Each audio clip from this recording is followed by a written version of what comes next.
mengembuskan napasnya terakhir.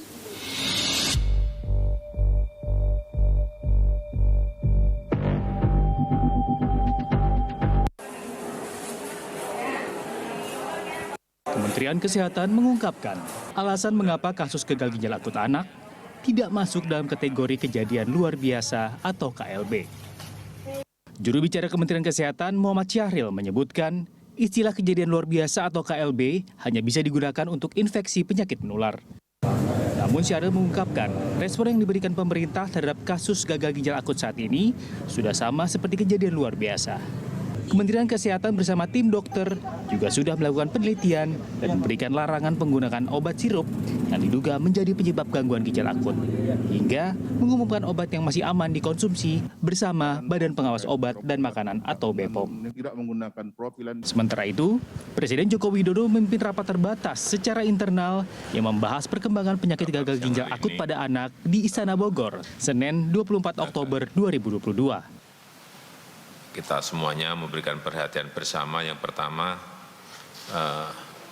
utamakan keselamatan masyarakat. Jangan menganggap ini masalah kecil, ini masalah besar. Dan saya hari Minggu sudah menyampaikan pada Menteri Kesehatan untuk sementara obat yang diduga, meskipun masih diduga itu dihentikan terlebih dahulu, menunggu investigasi secara menyeluruh dari BPOM pada seluruh obat sirup yang menggunakan bahan pelarut.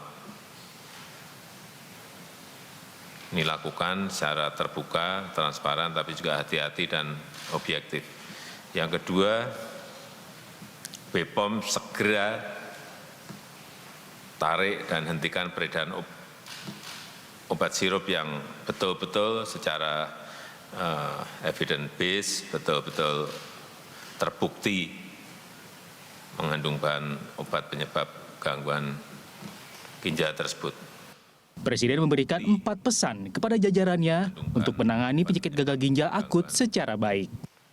Di antaranya, jangan dianggap remeh, perintahkan penghentian obat sirup, minta Kementerian Kesehatan lakukan penelitian menyeluruh, dan siapkan layanan kesehatan. Per 27 Oktober 2022, ada 269 kasus gagal ginjal akut pada anak. 73 anak dirawat, 39 sembuh, dan 157 anak meninggal dunia.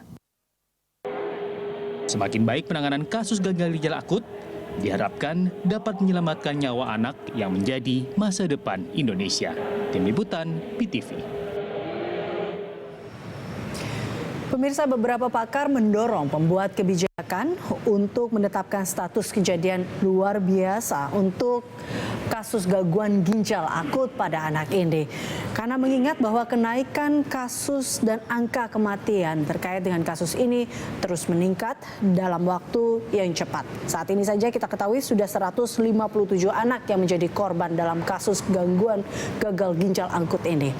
Ya, untuk membahasnya tentunya kita akan mendiskusikan ya bersama dengan sejumlah narasumber. Kali ini yang telah hadir bersama kami dalam studio BTV di Semanggi sudah ada Ibu Mas Dalina Pane, Kepala Bidang Pengembangan Profesi Perhimpunan Ahli Epidemiolog Indonesia. Terima kasih Bu Lina telah bergabung bersama kami.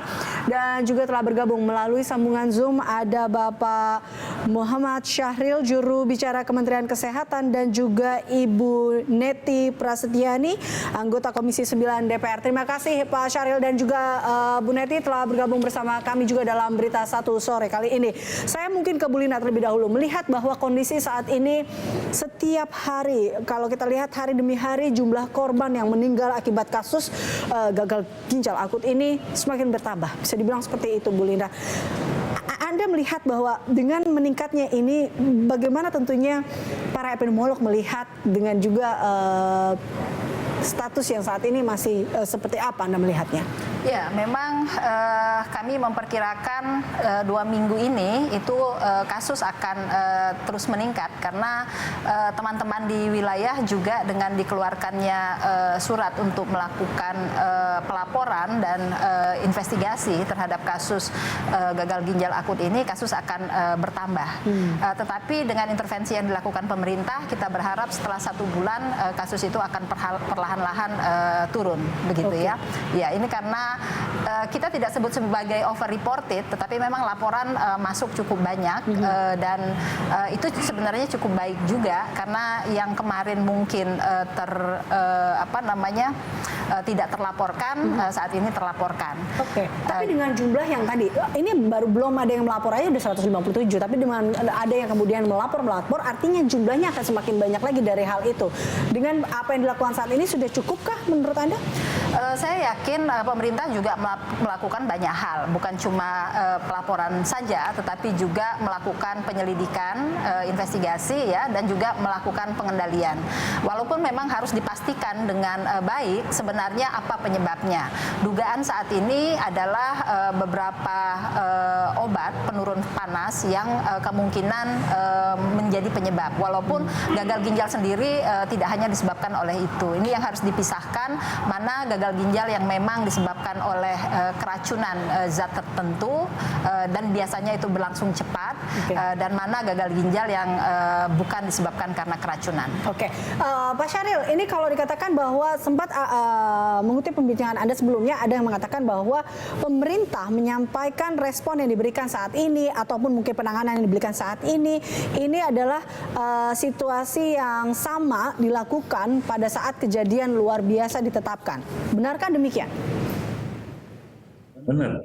Jadi begitu kita mendapatkan laporan adanya kenaikan kasus di pertengahan Agustus, kita sudah melakukan reaksi cepat ya, seperti yang disampaikan oleh Bu Mas Dalina tadi, baik itu ke tingkat bawah, yaitu melakukan surveillance ya, penyelidikan epidemiologi, kemudian melakukan penelitian, karena penyebab ini harus disingkirkan dan butuh waktu yang cukup lama. Karena penyebab gagal ginjal ini bukan hanya 1, 2, bisa 4, bisa 5. Dan akhirnya setelah kita singkirkan, kita mengerucut bahwasanya ini adalah karena intoksikasi. Nah, untuk itu kita segera memberikan larangan untuk penggunaan pemakaiannya. Saya kira itu merupakan suatu reaksi cepat dari Kemenkes bersama yang lain ya. Pak Syahril, kalau memang respon ini dinilai sama seperti KLB atau kejadian luar biasa, mengapa tidak diubah saja statusnya menjadi kejadian luar biasa? Mengingat bahwa tadi sudah banyak korban yang berjatuhan akibat ini. Apa pertimbangannya sehingga status ini masih belum dikeluarkan? Jadi begini Mbak, jadi kita ini kan negara hukum yang semua status atau penetapan itu ada dasar hukumnya. Jadi seperti yang saya sampaikan, KLB ini mengikut atau melihat kepada Undang-Undang Wabah, bahwasanya KLB ini adalah karena penyakit menular. Tetapi dengan situasi begini, ya, maka kita sudah melakukan respon yang seperti dikatakan Bu Basdalina tadi, sebetulnya sudah lebih dari KLB. Nah, memang saat ini Kementerian Kesehatan bersama pakar-pakar untuk membuat ini adalah suatu penetapan kegawatan atau kegawat daruratan gagal ginjal akut pada anak. Jadi istilahnya yang tidak memakai KLB tetapi memakai dengan kegawat daruratan. Tetapi responnya dari awal sampai sekarang sama ya. Bu Neti, tanggapan Anda terkait dengan ini, apakah memang DPR juga mendukung untuk segera berubah menjadi status KLB atau seperti apa sebenarnya? Ya, saya melihat ada ratusan anak meninggal dunia dengan penyebab yang belum jelas atau belum diumumkan secara tegas apa yang menjadi penyebab kematian anak itu. Sehingga menurut saya memang sebagai bentuk kehadiran pemerintah dan keseriusan pemerintah untuk menelusuri, melakukan pengungkapan, penelitian, termasuk juga investigasi, ini memang status kejadian luar biasa ini diperlukan. Gitu. Kenapa? Karena kalau kita lihat dari jumlah korbannya kan sangat banyak ya, dalam waktu yang relatif sangat singkat seperti itu. Sehingga kalau kita merujuk pada permasalahan kesehatan, sebetulnya forensik atau upaya kita untuk menggali, melakukan penelitian ini jauh lebih mudah ketimbang forensik terhadap kejadian-kejadian sosial atau hukum seperti itu. Nah, itu yang pertama. Kemudian yang kedua, kalau kemudian tadi dikatakan oleh Pak Syahril, kita merujuk pada aturan yang ada sebetulnya ya aturan yang hari ini memang menjadi celah ya, kekosongan kita untuk bisa mengadvokasi keracunan obat, katakanlah ini adalah keracunan obat, ya seharusnya itu bisa didorong ya, bisa diadvokasi itu menjadi bagian dari kami ya, teman-teman di DPR seperti itu. Karena bagaimanapun hari ini masyarakat bertanya-tanya ya kapan akan diumumkan apa sebetulnya penyebab kematian anak-anak Indonesia ini. Jangan sampai kemudian yang ada adalah ya saling lempar tanggung jawab begitu. Nah itu yang menurut saya lebih saya titik beratkan. Jadi ada aspek responsibilitas ketika statusnya ditetapkan sebagai kejadian luar biasa, kemudian tadi ada langkah-langkah yang sudah dilakukan, saya yakin langkah konservatif maupun upaya yang lainnya, penanganan sampai kemudian membeli antidotum, ya, diklaim sebagai atau disebut oleh Pak Syahril sebagai langkah-langkah menangani kejadian luar biasa, ya nggak ada salahnya kan. Ini tentu saja akan memberikan rasa kepastian juga kenyamanan kepada masyarakat bahwa betul-betul masyarakat serius ya menangani kasus gangguan ginjal akut yang menimpa anak-anak kita seperti itu. Oke, Pak Syahril, skala prioritas sendiri dari Kemenkes sejauh ini sebenarnya seperti apa sih Pak Syahril? Ya mungkin kita ini kan perdebatan istilah saja ya sebetulnya ya. Jadi sebetulnya Kementerian Kesehatan sudah menetapkan ini sebagai suatu kedaruratan ya. Hanya saja istilah KLB itu dalam Undang-Undang Wabah dan dalam peraturan Kementerian Kesehatan menyebutkan adalah suatu keadaan di mana adanya penyakit menular. Apakah penyakit menular yang baru atau penyakit menular yang sudah lama dan meningkat lagi kasusnya. Nah sekarang saya sangat setuju dengan Bu Neti maupun Bu Lina. Jadi sekarang ini apapun namanya ya Bu ya, KLB, darurat, yang penting kita negara harus hadir sebagai suatu pertanggungjawaban. Nah pertanggungjawaban itu adalah respon yang sudah saya sampaikan tadi, mulai dari respon koordinasi, respon pencegahan, dan juga respon penelitian sampai ke upaya-upaya agar tidak terjadi penambahan kasus maupun penambahan kematian, termasuk mendatangkan obat dalam rangka untuk mencegah terjadinya pertambahan kematian. Begitu. Hal ini jadi, artinya kah memang keadaan darurat ini lebih tinggi dibandingkan KLB atau seperti apa? Ya hampir sama ya, sama. Jadi istilah saja Mbak yang mungkin kita akan ketemukan nanti. Insya Allah kita akan ketemukan, yang penting kita sepakat bahwasanya keadaan ini betul-betul harus mendapatkan perhatian kita semua, dan semua harus digerakkan, dan semua bukan hanya pemerintah, tapi seluruh komponen yang memang berkepentingan harus hadir untuk memberikan kontribusi ya di dalam penanganan darurat gagal ginjal akut ini Mbak ya. Oke, baik. Bu Lina, tadi ada dikatakan bahwa keadaan darurat ini sama dengan KLB. Kalau menurut Anda seperti apa? Ya, sebenarnya yang kita lupakan ada Permenkes 949 tahun 2004 terkait dengan sistem kewaspadaan dini dan KLB, respon KLB.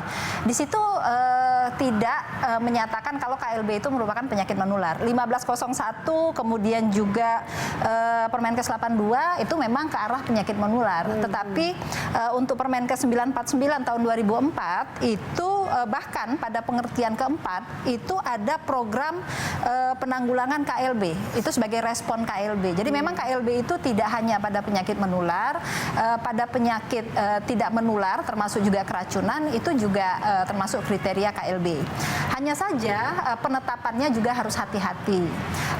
Karena apa? Karena begitu itu ditetapkan sebagai KLB, maka BPJS itu tidak lagi mengcover seluruh perawatan mereka yang memiliki asuransi BPJS. Itu langsung ditanggung oleh negara.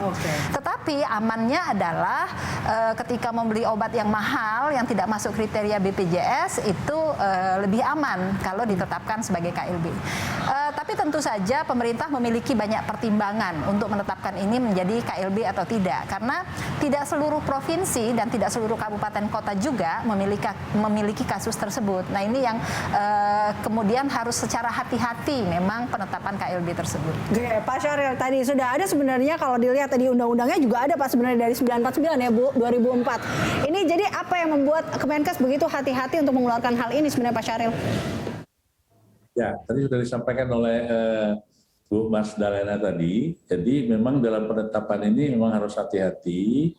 Tetapi kita juga ingin apapun menetapkan tadi bahwasanya kondisi ini adalah kondisi darurat ya. Bisa sama dengan KLB sehingga diharapkan respon kita semua, kehadiran pemerintah dan semua yang terkait termasuk dari DPR harus memberikan kontribusi untuk menyelamatkan dan menangani kasus ini.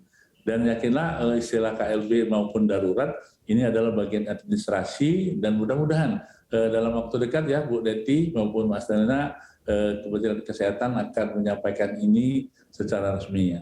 Artinya memang ada tatanan hukum yang berkaitan dengan KLB maupun yang non KLB. Tetapi sekali lagi kami ingin meyakinkan bahwasanya apa yang disampaikan oleh Bu Mas Dalena tadi pertimbangannya macam-macam tadi, salah satunya adalah bagaimana pertimbangan dasar hukum. Nah, tetapi saya kira karena kita ada saat ini adalah mempunyai suatu hal yang mendesak kita yaitu menyelamatkan dan juga mengurangi kasus, maka ayo kita ini yang kita lakukan yaitu respon yang tentu saja respon ini betul-betul bisa terukur dan diharapkan oleh semua masyarakat ya. Tanggapan Anda respon ini terkait dengan juga kegawat daruratan ini? Gimana Pak?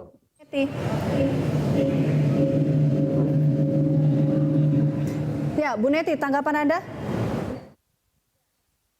Kalau melihat dari apa yang dibacakan oleh Bu Lina tadi, ya bahwa ternyata sebetulnya definisi KLB tidak kaku hanya untuk penyakit yang menular atau wabah penyakit menular. Saya pikir sebetulnya pemerintah juga perlu mempertimbangkan. Kenapa? Karena jika statusnya ditetapkan sebagai kejadian luar biasa, maka ada beberapa langkah yang akan mengikuti dari penetapan status itu. Seperti misalnya tim gabungan pencari fakta atau tim investigasi yang akan bekerja cepat, melakukan evaluasi secara menyeluruh. Tapi Bu Neti, sejauh ini DPR melihat apakah memang respon ini sudah tepatkah atau Anda melihat bahwa ada pihak memang yang memang lalai dalam hal ini yang memang harus bertanggung jawab terkait dengan hal ini? Ya, justru itu ketika status ini ditingkatkan dan kemudian dibentuk tim, saya yakin akan ditemukan begitu ya apa saja penyebab dari gangguan ginjal akut ini. Apakah betul hanya cemaran itu yang menjadi penyebab atau apakah ada penyebab yang lain? Jika ada penyebab yang lain, apakah ada unsur kelalaian atau apakah ada unsur kesengajaan? Nah, jika hal-hal seperti ini dapat diungkap, nantinya kita akan berbicara lebih jauh lagi. Kalau memang ada pelanggaran, ada kelalaian dan unsur kesengajaan, ya tentu akan diberikan sanksi atau bahkan kemudian ada proses pidana begitu ya, proses hukum yang berujung pada sanksi pidana. Nah, seperti ini kan sebetulnya harus ada yang bertanggung jawab sehingga masyarakat betul-betul mendapatkan kepastian dari kejadian yang mungkin boleh kita sebut misterius ya. Kenapa? Karena pemerintah sendiri belum berani menetapkan satu-satunya penyebab adalah cemaran EG atau DEG yang ramai dibicarakan oleh berbagai media dan juga publik seperti itu. Nah, ini yang menurut saya juga harus dimitigasi oleh pemerintah ketika belum ada yang kemudian menjadi pihak yang bertanggung jawab ya dalam konteks menenangkan masyarakat apa sebetulnya penyebab ini, maka yang terjadi adalah ya kejadian-kejadian yang kita lihat dari berbagai pemberitaan begitu ya. Satu sisi ada permintaan untuk mereview farmakope internasional yang standarnya internasional, kemudian menyalahkan industri farmasi dan sebagainya. Tentu dalam tata kelola komunikasi publik ini menjadi jadi hal yang harus diperbaiki begitu ya oleh pemerintah. Karena kalau kita berbicara hukum kan harusnya ini DPR menjadi sebuah payungnya, Bu. Karena kan kita tahu bahwa DPR yang membuat hukum ini mungkin bisa menjadi sebuah badan pengawas juga nih dari DPR melihat bagaimana siapa yang harus bertanggung jawab dan hal ini. Tapi kalau kita ini tanggapan Anda seperti apa tentunya Bu Neti? Ya, justru jika kemudian statusnya ini sudah ditetapkan, tentu ada tim yang akan melakukan langkah-langkah investigatif. Bisa dilakukan bila statusnya masih seperti saat ini? Betul, sekarang kan masih belum pasti begitu ya. Saya yakin pemerintah juga belum berani menetapkan cemaran EG di EG menjadi satu-satunya penyebab gangguan ginjal akut begitu. Nah ini kan harus segera dilakukan begitu. Kapan pemerintah akan mengumumkan? Kemudian juga apakah pemerintah sudah melakukan upaya penelitian, penyelidikan sampai kemudian menghitung berapa banyak volume yang digunakan selama kurun waktu tertentu dan apakah kemudian itu signifikan menjadi penyebab gangguan ginjal akut pada waktu tertentu, katakanlah Januari sampai Oktober 2022 ini. Hal seperti itu baru bisa dilakukan pada saat kita sudah menetapkan, kemudian membentuk tim dan melakukan langkah-langkah investigatif. Dan itulah yang ditunggu-tunggu oleh masyarakat hari ini begitu, karena masyarakat juga menunggu apa sebetulnya penyebab dari gangguan ginjal akut yang memakan korban lebih dari 50% dari total kasus yang terjadi pada hari ini. Oke, Bu Mas Dalina tadi ya, kini sebenarnya pasalnya udah ada tadi itu, ini tidak bisa bergerak ibaratnya seperti itu nampaknya karena statusnya masih seperti ini. Ini dikatakan masih kegawat daruratan ya kalau kata Pak Syahril tadi. Ini bagaimana kemudian kita bisa menyelesaikan semuanya bila memang masih terperangkap ibaratnya seperti itu? Ya, kalau kondisi emergensi tentu ada batas waktu ya, tanggap daruratnya kan kedaruratan, maka ada bicara tanggap darurat.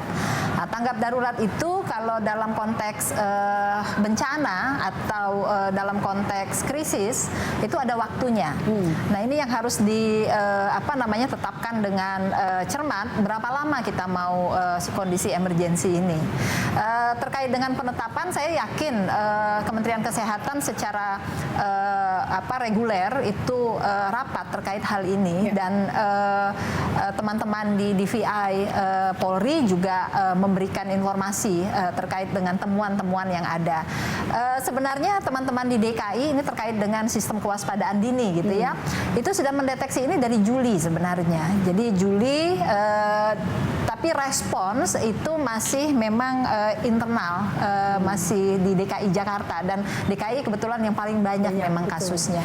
Nah jadi seperti yang dikatakan Pak Syahril tadi, walaupun tidak ditetapkan sebagai KLB, teman-teman sudah bekerja. Hanya saja penting juga apa yang dikatakan oleh Bu yang dari Neti? DPR, Bu Neti, bahwa memang harus ada tim yang lintas kementerian yang harus dibentuk untuk melakukan investigasi ya. Jadi semacam tim pencari fakta gitu. Jangan sampai. Kurangkah sebenarnya saat ini Anda melihatnya? Iya, karena ini sepertinya bergeraknya sektoral. Badan POM memeriksa obatnya, kemudian kepolisian memeriksa, melakukan penyelidikan terhadap spesimennya sampai ke biopsi. Kementerian Kesehatan melakukan penanggulangannya. Itu memang sesuai dengan tupoksinya, tetapi kemudian karena belum ditemukan dan ditetapkan apa sih sebenarnya penyebabnya, semua hanya bekerja business as usual. Tidak benar-benar mencari akar permasalahannya dan kemudian menyelesaikannya. Oke, baik. Terakhir Pak Syahril, ini tadi ada batas waktu, kalaupun ini darurat, sampai kapan kita harus menunggu ini dan kapankah kita bisa keluar dari kasus ini? Boleh saya bertanya dulu, Bu, Mbak? Boleh? Boleh saya bertanya sebentar? Boleh? Halo? Ya.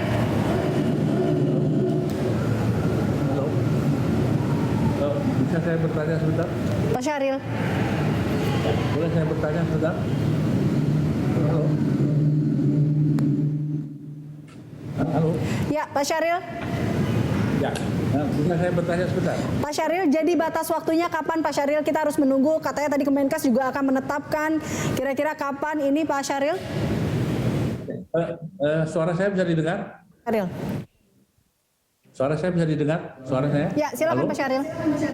Ya, boleh saya bertanya dengan Bu Neti? Bu Neti, terima kasih atas masukannya. Kalau boleh saya bertanya, yang menetapkan KLB siapa, Bu?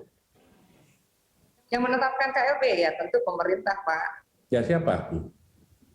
Nah, justru nanti ketika memang sudah sudah bersepakat, ya harus ada unsur pemerintah, let's say Kementerian Kesehatan yang kemudian menetapkan.